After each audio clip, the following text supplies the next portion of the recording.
اپنی شادی کی پہلی رات میں تھر تھر کانپ رہی تھی۔ سخت سردی ہونے کے باوجود بھی میں پسینے سے شرابور تھی، کیونکہ میں نے کبھی خواب میں بھی نہیں سوچا تھا کہ میرے ساتھ ایسا ہو سکتا ہے۔ بلا شبہ میں بہت خوبصورت تھی۔ میرے لیے کئی رشتے بھی آئے تھے۔ میرے والد نے میرا رشتہ سوچ سمجھ کر کیا تھا، مگر اب میرا شوہر مجھ سے بات کرنے کا بھی روادار نہیں تھا۔ ایک دن میں نے اپنی ساس سے پوچھ ہی لیا کہ علی کہیں اور شادی کرنا چاہتے تھے، جس پہ میری ساس نے جواب دیا، بہو نہیں، ایسی تو کوئی بات نہیں ہے۔ مگر میری ساس کے چہرے کے رنگ بدلے ہوئے تھے۔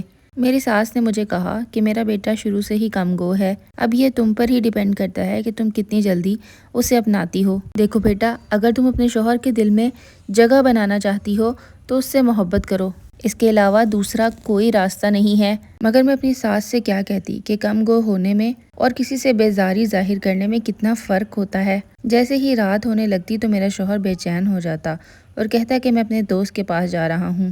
یہ روز روز کا جانا مجھے شک میں ڈال رہا تھا۔ مجھے تو یہی لگتا تھا کہ میرے شوہر کا کسی دوسری لڑکی کے ساتھ چکر ہے۔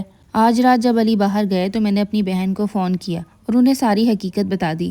حقیقت سن کے تو میری بہن کے پاؤں کے نیچے سے تو زمین ہی نکل گئی۔ مجھے کہنے لگیں کہ دیکھو بہن، گھر ایسے ہی نہیں بستے، گھر بسانے کے لیے بہت ساری قربانیاں دینی پڑتی ہیں۔ انہوں نے مجھے بہت سمجھایا اور کچھ ہدایات کی، جس کے بعد مجھے کافی تسلی ہو گئی اور میرا رونا بھی ختم ہو گیا۔ ایک طرف تو دکھ تھا کہ شوہر اتنی سخت طبیعت کا ہے، لیکن دوسری طرف یہ اطمینان تھا کہ میری ساس بہت اچھی ہیں۔ وہ مجھے کسی بھی کام کو ہاتھ نہیں لگانے دیتی تھی۔ گھر میں ملازمین آتے تھے، میں اس گھر میں مہارانیوں کی طرح رہتی تھی، لیکن شوہر کی وجہ سے میرا دل ہر وقت اداس رہتا تھا۔ ایک دن میری ساس نے مجھے کہا، یہ گھر اور تمہارا شوہر تمہارے حوالے، تم جیسے چاہو اس گھر کو چلاؤ، میں تو بوڑھی ہو گئی ہوں اور اپنا سارا گھر تمہارے حوالے کرتی ہوں۔ میرے بیٹے کو بھی سدھارو، اسے اپنا بناؤ اور اس کی ساری کمیوں کو پورا کر دو اور جلدی سے مجھے دادی بھی بنا دو۔ علی کا روز رات کو گھر سے باہر جانا معمول تھا۔ اب تو وہ بس صرف گھر میں سونے یا پھر کپڑے بدلنے آتے تھے۔ میں نے سوچ رکھا تھا کہ اپنے شوہر کی جاسوسی کروں گی اور دیکھوں گی کہ آخر وہ کہاں جاتے ہیں۔ ایک رات علی سج سنور کر باہر جانے کے لیے ریڈی ہو گئے۔ آج میں نے فیصلہ کیا تھا کہ ان کا پیچھا ضرور کروں گی۔ اس دن میری ساس کی طبیعت اچانک سے خراب ہو گئی اور میں نے اپنے جانے کا فیصلہ ترک کر دیا۔ ساری رات ساس کی دیکھ بھال کی۔ صبح جب علی واپس آئے تو میں نے علی سے پوچھا کہ آپ ساری رات کہاں تھے؟ امی کی طبیعت اتنی خراب تھی، میں نے ڈاکٹر کو بھی بلایا تھا، لیکن آپ کو زحمت نہیں ہوئی کہ اپنے امی کے آگے حال حوال ہی پوچھ لیں؟ علی نے چلاتے ہوئے کہا، تمہیں ماں بننے کی ضرورت نہیں ہے میری، مجھے پتا ہے کہ میں کیا کر رہا ہوں۔ اگلے دن علی نے سارے ملازمین کو بلایا، ان کے ہاتھوں میں ان کی تنخواہ تھمائی اور کہا، کل سے مت آنا۔ یہ سب سن کر میں نے علی کو حیرانگی سے دیکھا۔ میں نے کہا علی، گھر بہت بڑا ہے، میں اس پورے گھر کی صفائی کیسے کروں گی؟ اور آپ کی امی کی طبیعت بھی خراب رہتی ہے، ان کو کیسے سنبھالوں گی؟ علی نے کہا، سارا دن فارغ رہتی ہو، اسی وجہ سے تم خرافات سوچتی رہتی ہو۔ فارغ نہیں رہو گی تو تمہارا دل بھی لگا رہے گا اور کل سے یہ پورا گھر تم ہی سنبھالو گی، کوئی ملازم نہیں آئے گا۔ پہلے کہ علی کی بے رخی کم تھی، جو انہوں نے نئی آزمائش میرے سر پہ ڈال دی تھی۔ میں تو بہت خوبصورت تھی، مجھے تو اپنے حسن پہ بہت مان تھا۔ مجھے لگتا تھا کہ میرا شوہر مجھے سر آنکھوں پہ بٹھا کے رکھا تھا، لیکن سب کچھ الٹا ہو رہا تھا۔ اب میں نے دل میں ٹھان لی تھی کہ میں علی کا پیچھا ضرور کروں گی اور دیکھوں گی کہ وہ ساری رات گھر سے باہر رہتے کیوں ہیں، نہ گھر میں کوئی دلچسپی لیتے ہیں، نہ راشن پانی لا کے دیتے ہیں۔ اب تو نوبت یہاں تک آ گئی تھی کہ گھر میں کچھ کھانے کو بھی نہیں ہوتا تھا۔ میرے دن بڑی آزمائش میں گزر رہے تھے۔ سارا دن کام کرنے کی وجہ سے مجھے تھکن رہتی تھی۔ رات کو جب میں بستر پہ لیٹتی تھی تو پورا جسم درد سے ٹوٹ رہا ہوتا تھا، مگر علی کو کسی بھی بات کی کوئی فکر نہ تھی۔ دل ہی دل میں یہ سوچتی تھی کہ کوئی شخص اتنا غیر ذمہ دار کیسے ہو سکتا ہے۔ میں سمجھ چکی تھی علی صرف مجھ سے پیچھا چھڑانا چاہتے ہیں، اسی وجہ سے یہ حرکتیں کر رہے ہیں۔ وہ چاہتے تھے کہ میں اس گھر سے چلی جاؤں اور وہ اپنی عیاشیاں جاری رکھیں۔ مگر آج رات جب وہ گھر سے باہر گئے تو میں نے ان کا پیچھا کرنے کا فیصلہ کیا۔ جب وہ گھر سے باہر نکلے تو میں بھی ان کے پیچھے ہی نکل گئی۔ میں نے علی کی جیب میں سے کچھ پیسے نکال لیے تھے، مجھے پتا تھا کہ ان کی ضرورت پڑنے والی ہے۔ رکشے میں بیٹھی اور رکشے والے کو کہا کہ اس گاڑی کا پیچھا کرنا۔ میں پیچھا کرتے کرتے وہاں پہنچ گئی جہاں علی روز جاتے تھے، اور یہ دیکھ کر میں حیران و پریشان تھی کہ یا اللہ، یہ کیسی جگہ ہے۔ علی ایک کوٹھے پر جاتے تھے، اپنی محنت کی ساری کمائی وہاں لٹا رہے تھے، جبکہ ان کی بیوی گھر میں غربت کی زندگی گزار رہی تھی۔ میں نے یہ سب کچھ دیکھا اور میں وہاں سے واپس چلی گئی، اور میں کر بھی کیا سکتی تھی۔ ساری رات بہت بے چین گزری۔ صبح جب علی گھر آئے اور تیار ہو کر دفتر کے لیے نکلنے لگے، جب میں نے دیکھا کہ وہ دفتر کے لیے چلے گئے ہیں تو میں ان کے پیچھے سے کوٹھے پر نکل گئی۔ کوٹھے پہ جانے کے بعد میں نے وہاں کی مالکن سے بات کرنے کی کوشش کی۔ میں نے انہیں بتایا میں بہت غریب اور مجبور ہوں، مجھے یہاں کام چاہیے۔ کوٹھے کی مالکن نے مجھے سر سے لے کر پاؤں تک دیکھا۔ انہوں نے کہا کہ تم ہو تو بہت خوبصورت، لیکن میں تمہیں کام پر نہیں رکھ سکتی۔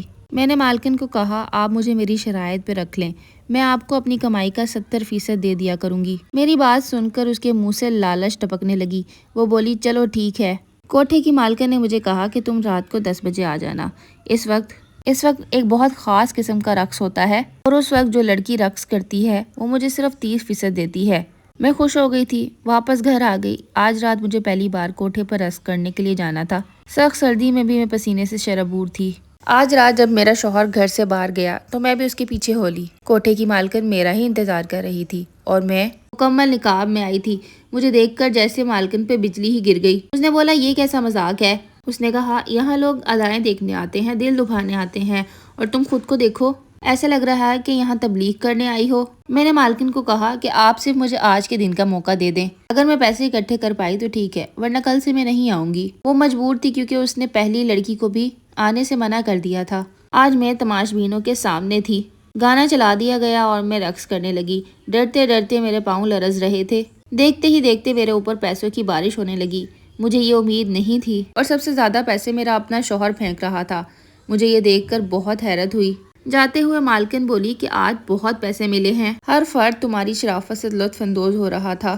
اس نے مجھے کہا جب یہ تماش بین شرافت کو اس طرح اپنے سامنے رولتا ہوا دیکھتے ہیں تو بہت خوش ہوتے ہیں۔ تم کل بھی ضرور آنا۔ میں بہت خوش ہو گئی۔ اس نے مجھے ڈھیروں ڈھیر پیسے دیے۔ خیر میں گھر واپس آ گئی۔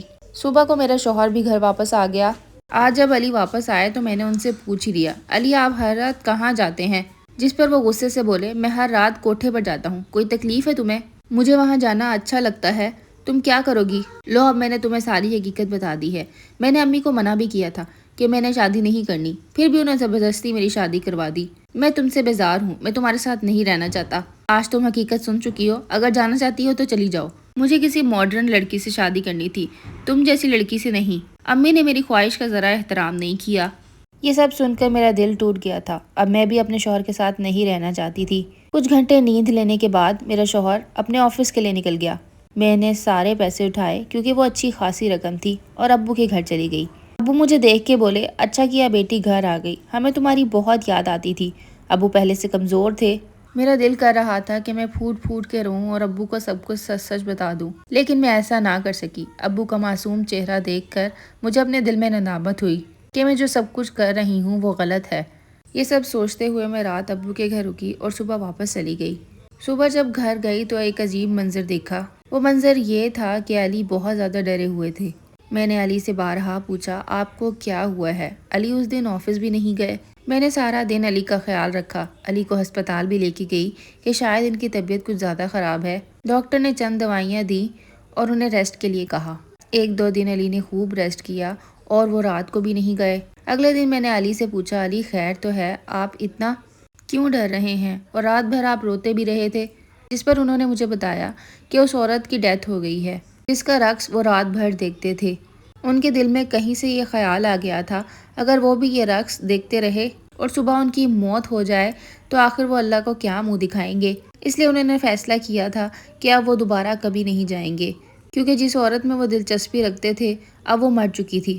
علی میں یہ ایک بڑی تبدیلی تھی جس پر میں بہت خوش تھی، کیونکہ مجھے میرا شوہر واپس مل رہا تھا اور جو صبر میں نے کیا تھا مجھے اس کا پھل بھی مل رہا تھا۔ اب علی کافی حد تک ٹھیک ہو چکے تھے۔ وہ گھر میں رہتے تھے، صرف دفتر جاتے تھے اور وہاں سے واپس آ کر مجھ سے بہت ہی پیار سے بات کرتے، اور انہوں نے مجھ سے معافی بھی مانگی تھی کہ اب وہ کبھی بھی میرا ساتھ نہیں چھوڑیں گے اور کبھی مجھے نہیں دھتکاریں گے۔ ہمارے گھر کا ماحول بہت اچھا ہو گیا تھا۔ کبھی کبھی ایک چھوٹی سی چیز بڑے بڑے خراب لوگوں کو بھی سیدھا کر دیتی ہے۔ دوستو آپ کو اس کہانی سے کیا سبق ملتا ہے مجھے ضرور بتائیے گا۔ ملوں گی ایک اور نئی ویڈیو کے ساتھ، تب تک کے لیے اللہ حافظ۔